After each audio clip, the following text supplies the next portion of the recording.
Film ini merupakan sequel lanjutan dari film James Bond sebelumnya, yaitu James Bond Spectre yang rilis pada tahun 2015 lalu. Di akhir film sebelumnya, Bond memutuskan keluar dari MI6 dan menikah dengan Madeleine yang merupakan anak dari Mr. White. Saat itu Mr. White meminta Bond untuk menjaga Madeleine setelah kematiannya. Film dibuka dengan kilas balik kehidupan Madeleine kecil yang saat itu tinggal di sebuah rumah terpencil bersama sang ibu yang suka mabuk-mabukan dan ayahnya Mr. White yang sangat jarang pulang ke rumah. Hari itu ketika Madeleine memeriksa keadaan ibunya yang sedang teler, tiba-tiba dia melihat sesosok pria bertopeng mendekati rumahnya. Madeleine coba memberitahu ibunya, tapi karena mabuk parah, ibunya tak terlalu mengabaikan Madeleine. Ketika pria itu berhasil masuk ke dalam rumah, Madeleine segera bersembunyi.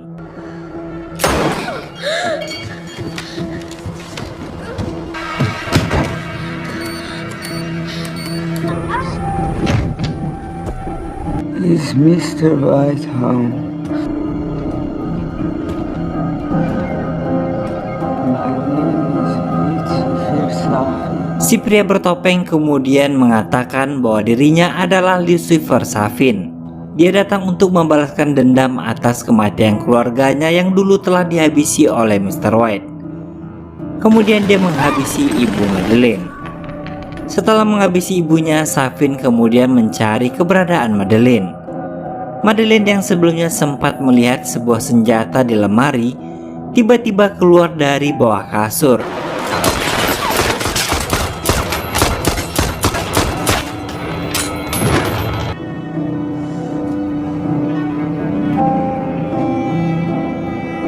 Ketika Madeleine menarik mayat Safin, ternyata dia belum mati dan terbangun dari pingsannya. Seketika Madeleine pun kabur dan terperosok ke dalam retakan es.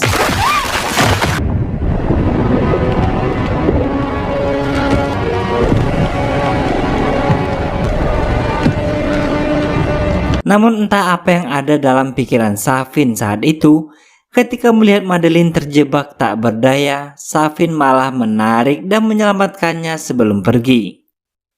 Kemudian cerita kembali ke masa sekarang. Saat itu, Bond dan istrinya Madeleine sedang menikmati bulan madu mereka di sebuah tempat di Italia. Mereka menginap di sebuah hotel tempat orang-orang biasa membakar secari kertas berisikan rahasia dan impian mereka. Dan hal itu pun dilakukan oleh Madeleine.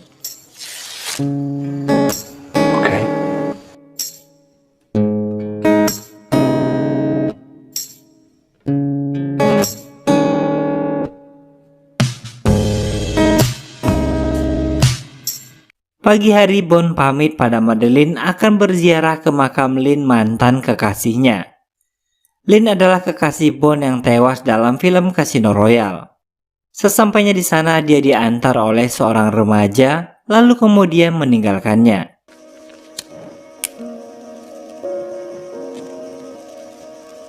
Tak lama kemudian Bond melihat sebuah kartu nama berlambang Spectre yang terletak di makam Lynn.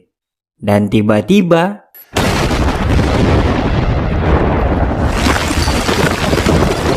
beruntung Bond selamat dari ledakan tersebut, kemudian mencoba menghubungi Madeleine. Namun tak diangkat. Bond pun segera bergegas kembali ke hotel. Tapi tiba-tiba anak buah Spectre bermunculan dari berbagai arah dan terus mengejar Bond.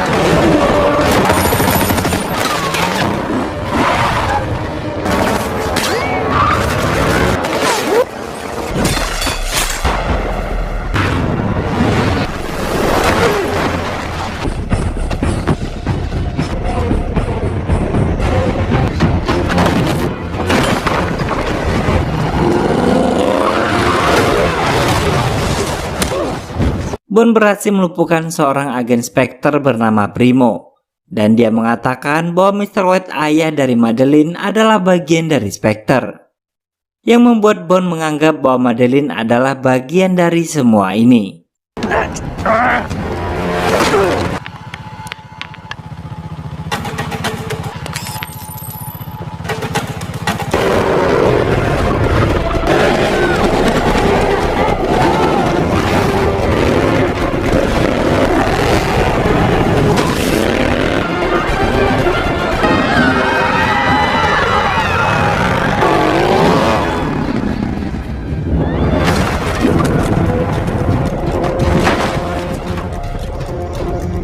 Setibanya di hotel, Bond bertanya pada Madeleine bagaimana Spectre bisa mengetahui keberadaannya. Bond mencurigai Madeleine, tapi Madeleine mengatakan dia tak melakukan apapun. Kemudian Bond segera membawa Madeleine pergi. Saat di mobil, Madeleine ingin mengatakan suatu rahasia pada Bond. Tapi sebelum sempat mengatakannya, Bond langsung menancap gas kendaraannya. Ternyata anak buah Spectre terus mengejarnya. Tiba-tiba handphone Madeleine berbunyi. Dan ketika diangkat ternyata itu adalah panggilan dari pimpinan Spectre, yaitu Franz Oberhauser alias Blofeld yang merupakan kakak tiri dari Bond sendiri. Di sana Blofeld mengucapkan terima kasih atas pengorbanan Madeleine, dan itu pasti akan membuat ayahnya bangga. Tiba-tiba Bond yang merasa dikhianati menghentikan laju mobilnya.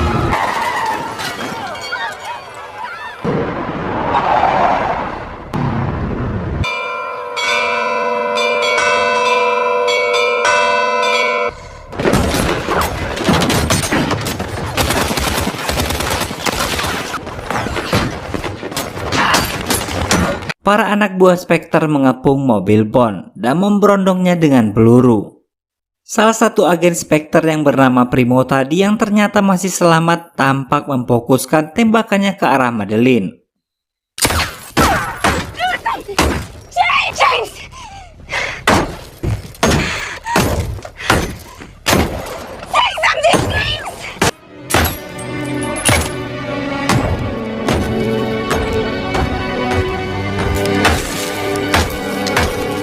Dirasa cukup memahami situasinya, Bond kemudian mulai melakukan drifting dan mengeluarkan senjata canggih dari lampu mobilnya.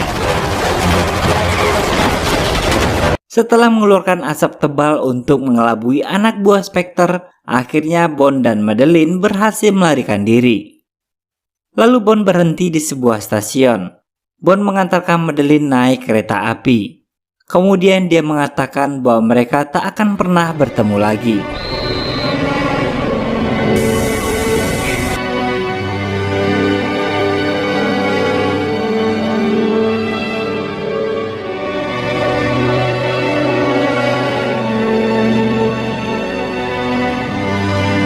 Dan film pun baru dimulai. Singkat cerita, 5 tahun kemudian, Spectre membobol sebuah laboratorium MI6 tempat Profesor Obruchev sedang mengembangkan penelitiannya. Obruchev menciptakan sebuah senjata biologis yang mengandung nanobot bernama Heracles, yang dapat menginfeksi targetnya melalui sentuhan dan hanya akan aktif pada DNA yang telah ditentukan. Sangat canggih. Setelah berhasil mendapatkan Obruchev dan penelitiannya, kemudian Spectre pun menghancurkan laboratorium tersebut.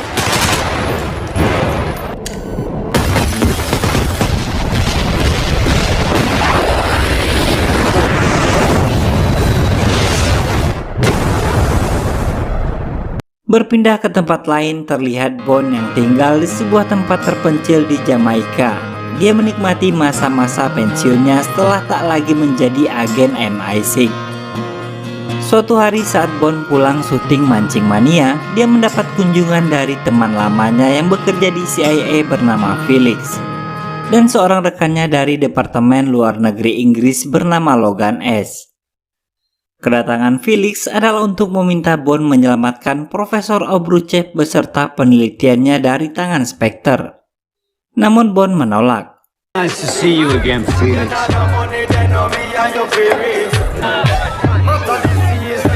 Ternyata di sana juga ada Primo yang menguping pembicaraan mereka. Dan Bond juga berpapasan dengan seorang wanita cantik versi Uganda yang merupakan salah satu agen dari MI6. Ketika akan pulang, Bond mengalami masalah dengan mobilnya. Kemudian si wanita bule yang diketahui bernama Naomi tadi menawarinya tumpangan.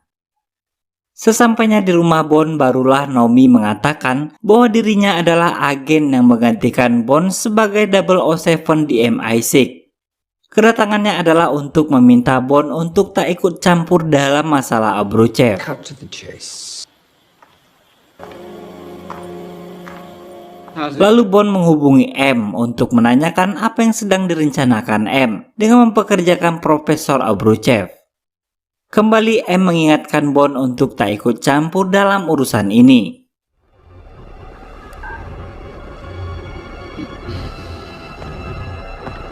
Dan kemudian M meminta Q untuk memantau keadaan Blofeld yang ternyata sedang ditahan di sebuah fasilitas tahanan berkeamanan tingkat tinggi di bawah pemantauan MI6. He only speaks to a psychiatrist. I know, the live feed's what I want.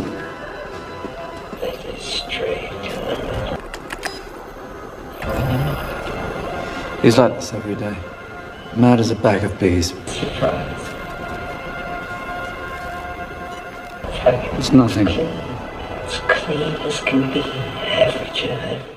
Sementara itu, mendengar keterlibatan Spectre, Bond yang teringat akan istrinya memutuskan untuk ikut bersama Felix menyelamatkan Profesor Obruchev.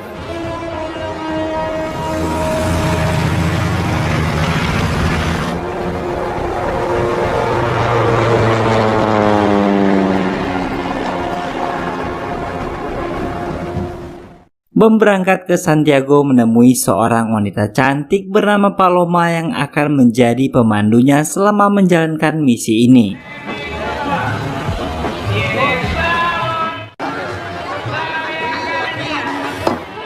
You're late. Bond dan Paloma menghadiri sebuah perjamuan yang dihadiri oleh semua petinggi Spectre dari berbagai negara.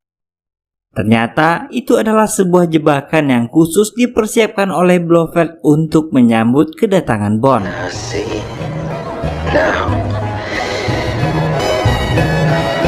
James Bond. Obruchev diperintahkan untuk menyiapkan racun Herakles dengan memasukkan DNA Bond. Tapi sepertinya Obruchev punya rencana lain. Diam-diam dia malah mengganti profil DNA Herakles tersebut, sehingga ketika Herakles diaktifkan, hal itu justru membunuh semua para petinggi Spectre yang ada di sana.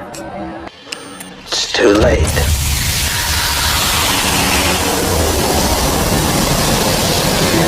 It's already crawling under your skin. Don't be alarmed, it's harmless to us, just to him. So deep.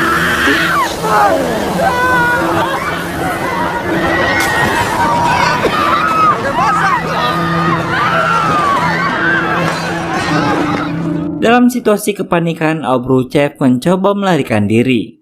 Bond dan Paloma yang menyadari hal itu berhasil menangkapnya dan mengamankan sebuah flash disk milik Obruchev.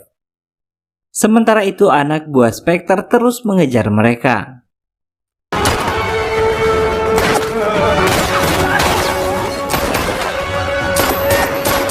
Clear.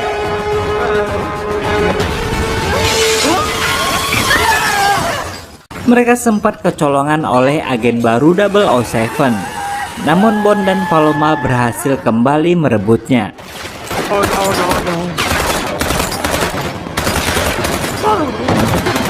There you are.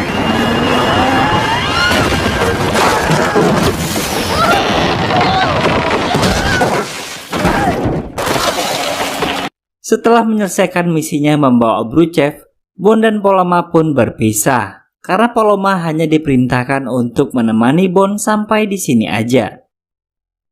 Bond kemudian membawa Obruchev ke sebuah kapal, di mana di sana sudah ada Felix dan Logan yang sedang menunggunya. Bond kemudian menginterogasi Obruchev dan bertanya siapa yang menginginkan senjata kimia ini dan kenapa Spectre yang menjadi target mereka. Mendengar hal itu, Logan meminta Obruchev untuk tutup mulut. Tapi Obruchev mengatakan bahwa M adalah orang yang memerintahkannya untuk membuat senjata tersebut. Namun ada orang lain yang memerintahkannya untuk mensabotase. Karena Logan yang terus berusaha menyuruh Obruchev untuk tutup mulut, akhirnya Bond menyadari bahwa Logan adalah seorang agen ganda.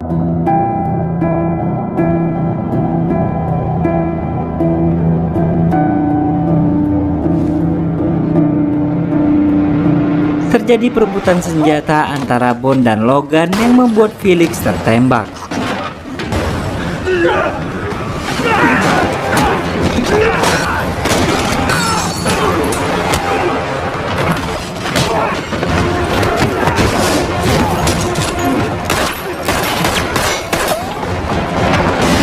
Akhirnya Logan berhasil mengunci Bond di ruang bawah kapal bersama dengan Felix, dan kemudian mengatakan pada Obruchev bahwa dia juga bekerja untuk Lucifer Safin.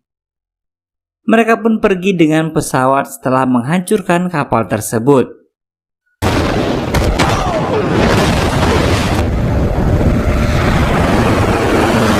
Bond coba menyelamatkan Felix, namun itu tak berhasil, dan Felix pun tewas.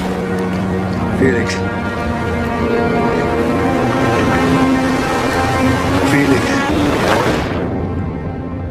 Bond kemudian pergi ke kantor MI6. Dia disambut oleh Moneypenny dan mengantarnya ke ruangan M. Di sana Bond meminta M untuk mengizinkannya bertemu dengan Blofeld di penjara Belmarsh untuk mengetahui pada siapa Obruchev dan Logan bekerja. Namun M menolaknya karena Blofeld adalah satu-satunya yang tersisa dari Spectre dan tak ingin mengambil risiko. Moneypenny yang melihat kekesalan Bond menawarkan bantuan. Tanpa sepengetahuan M, mereka meminta bantuan pada Q untuk mencari tahu apa yang ada dalam flash disk milik Obruchev yang ditemukan oleh Bond. Ternyata itu adalah pusat data DNA dari penelitian yang dilakukan Obruchev selama ini. Dan bukan hanya DNA Spectre saja. Ternyata di dalamnya terdapat juga ribuan DNA orang-orang penting di dunia. Tentu saja ini akan menjadi ancaman serius. Bond kemudian meminta Q untuk membujuk M agar dapat memasukkannya ke penjara Belmarsh, karena dia yakin Blofeld pasti mengetahui siapa di balik semua ini. Tapi masalahnya Blofeld hanya mau berbicara dengan satu orang saja, yaitu psikiaternya. Yang tak lain itu adalah Madeleine. Sementara itu di ruang kerjanya Madeleine dikagetkan dengan kedatangan Lucifer Safin, yang dulu pernah membunuh ibunya sekaligus menyelamatkan nyawanya. Safin tahu bahwa Madeleine adalah psikiater kepercayaan Blofeld. Dia meminta Madeleine membantunya membalaskan dendam dengan pergi ke Belmarsh, menemui Blofeld dan membawa Herakles bersamanya, atau dia akan membunuh orang yang dia cintai. Kembali ke kantor MI6, Bond kembali diaktifkan menjadi agen 00. Lalu di sana M menjelaskan bahwa sebelumnya Herakles dirancang sebagai senjata paling efisien untuk MI6 yang berpindah dari satu manusia ke manusia lain tanpa membahayakan hingga dia mencapai sasaran yang dituju. Tapi Obruchev memodifikasinya hingga dapat membunuh siapa saja yang berhubungan dengan sasaran. Mengingat situasi yang semakin berbahaya, akhirnya M mengizinkan Bond untuk menemui Blofeld di Belmarsh. Dan di sana untuk pertama kalinya setelah 5 tahun, akhirnya Bond bertemu dengan istrinya Madeleine. Tampak Bond dan Madeleine sangat canggung dengan keadaannya. Kalau nggak ada kamera mungkin si Bond udah nangis guguikan. Tapi malu atuh, masa seorang agen nomor 1 di dunia yang dikenal playboy harus nangis karena masalah rumah tangga. Widih. Kemudian Madeleine dan Bond pun masuk ke dalam ruangan untuk bertemu dengan Blofeld. Namun ketika Blofeld akan keluar, Madeleine memutuskan untuk mengurungkan niatnya dan meminta keluar dari ruangan tersebut. Tapi sebelum Madeleine keluar, Bond sempat menyentuh tangan Madeleine. Dan ketika percakapan Bond dan Blofeld berakhir ricuh, Blofeld pun tewas setelah Bond mencekiknya. Blofeld. Jesus, open the door.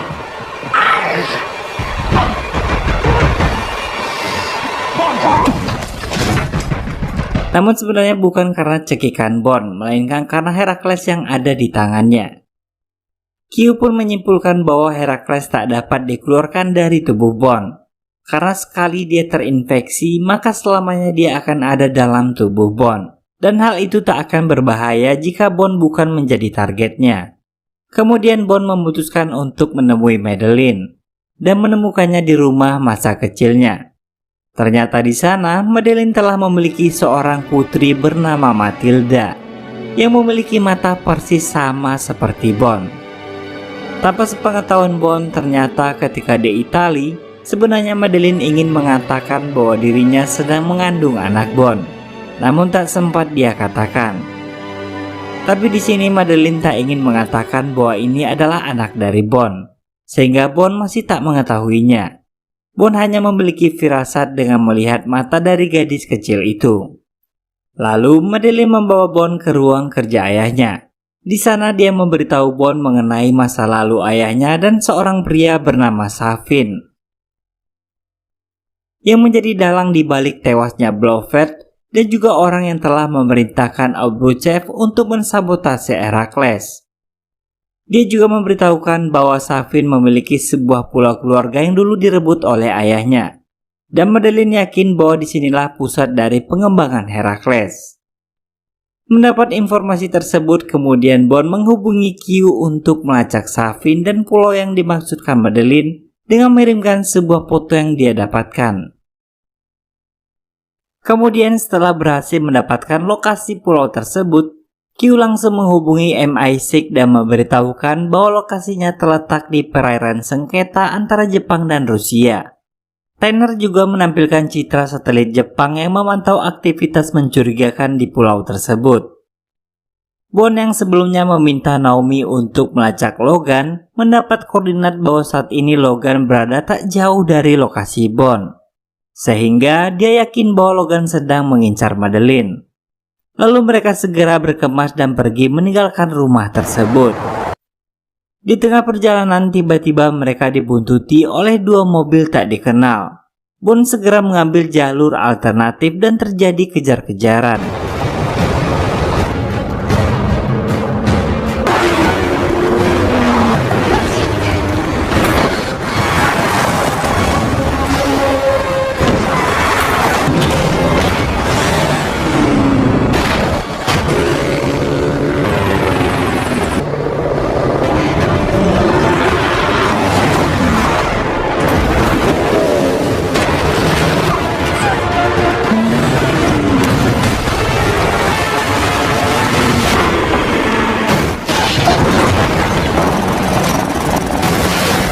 Melihat situasinya semakin membahayakan Madeline dan Matilda, Bond memutuskan bersembunyi ke dalam hutan untuk mengelabui anak buah Safin. Bond meminta Madeline dan Matilda bersembunyi di sebuah pondok, sementara dia akan menghabisi anak buah Safin. We should. This is me.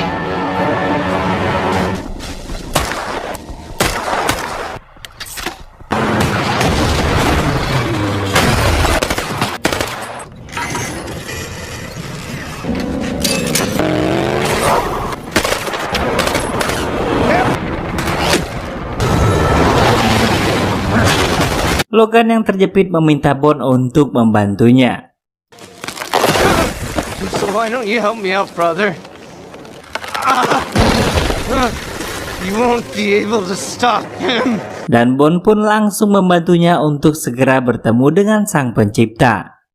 Ketika Bond menghampiri Madeline dan Matilda, ternyata mereka telah berhasil diculik oleh Safin dan dibawa menggunakan helikopter.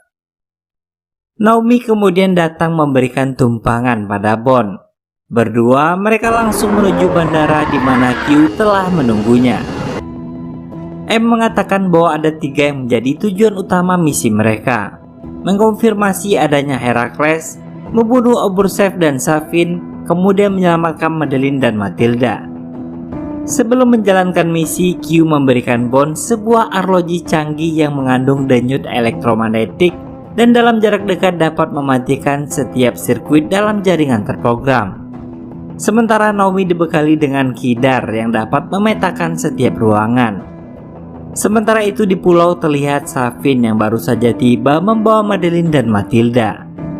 Safin disambut oleh Profesor Obruchev dan memberikan sebuah serum Herakles yang tertanam DNA Madeline dan Matilda.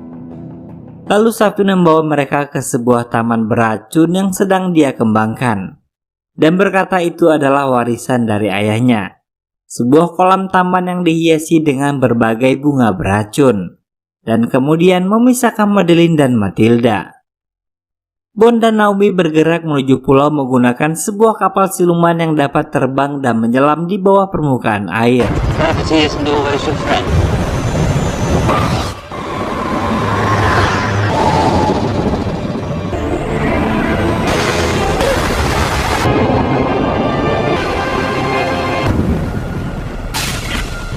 Sesampainya di pulau tersebut, Bond langsung mematikan kamera pengintai menggunakan arloji dan menyisir setiap ruangan dipandu oleh Q dengan bantuan pemetaan ruang dari Kidar yang dibawa oleh Naomi.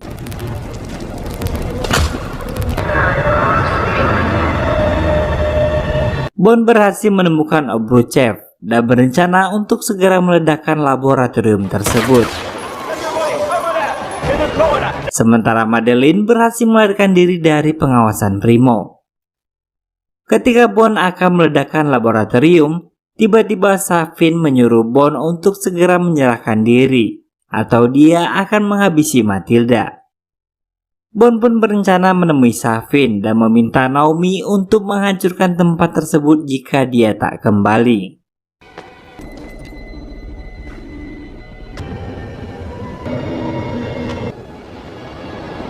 Oh, that's so.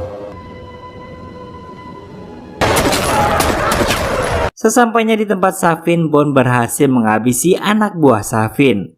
Namun sayang, Safin berhasil melarikan diri dan membawa Matilda. Dalam pelariannya, Matilda berusaha berontak dan menggigit tangan Safin. Lalu Safin membiarkan Matilda pergi begitu saja. Di tempat lain, Naomi akhirnya menghabisi Obruchev dan membubarkan semua pekerja di fasilitas tersebut. Sementara Bond yang sedang berusaha mencari tahu keberadaan Safin berhasil bertemu dengan Madeleine. Dan mereka juga menemukan Matilda yang bersembunyi di bawah sebuah meja. Lalu Bond meminta Naomi untuk segera membawa Madeleine dan Matilda. Sementara dirinya akan menyelesaikan misi untuk memburu Safin.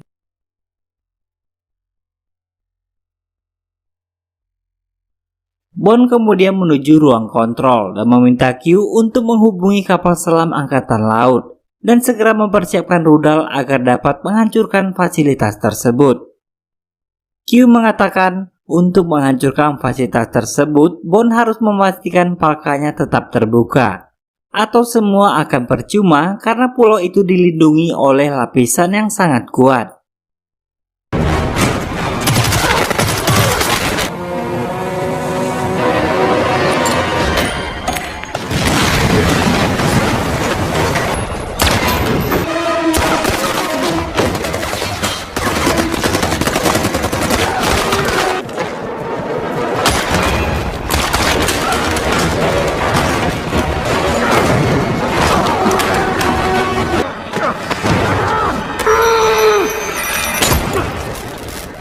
Lalu Bond pun berusaha membuka palka tersebut dan berhasil.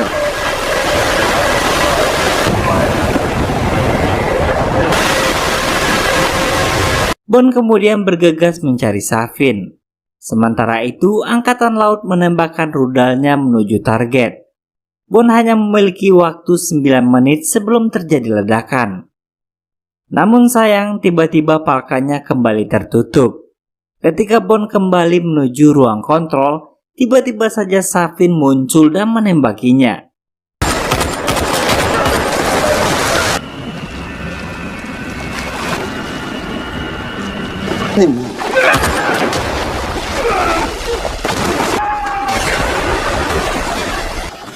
Bond berhasil mengalahkan Safin. Namun sayang, Bond terkena Herakles, di mana jika dia bersentuhan dengan Madeleine dan Matilda, maka itu akan membunuh mereka.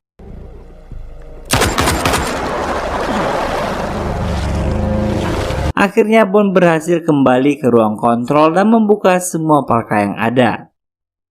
Dan dia harus menerima kenyataan bahwa dia tak akan pernah lagi dapat menyentuh Madeleine dan Matilda. Akhirnya, untuk terakhir kalinya Bond meminta Q menghubungkan panggilannya dengan Madeleine. Di sana Bond berkata bahwa dia tak akan selamat. Bond berterima kasih pada Madeleine yang telah melahirkan dan menjaga anaknya.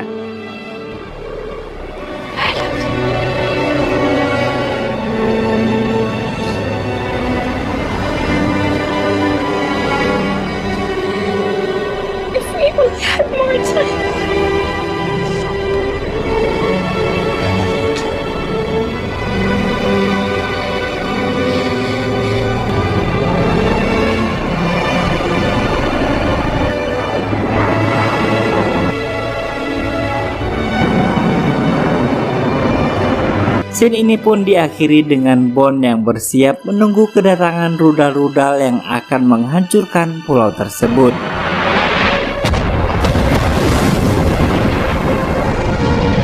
Semua tampak berduka atas kejadian itu. Mereka kehilangan suami, sahabat, dan satu-satunya agen terbaik yang selalu bisa diandalkan. Scene kemudian berpindah ke markas MI6, di mana rekan-rekan Bond mengenang kematiannya. Dan film pun diakhiri dengan Madeline yang kembali melanjutkan hidupnya bersama Matilda menuju Matera, Italia, tempat di mana dulu dia dan Bond bersama. Dan film pun selesai. Baiklah, terima kasih buat yang udah nonton sejauh ini. Sampai jumpa di alur cerita film menarik lainnya. Jangan lupa buat like dan subscribe. Akhir kata, saya pamit undur diri.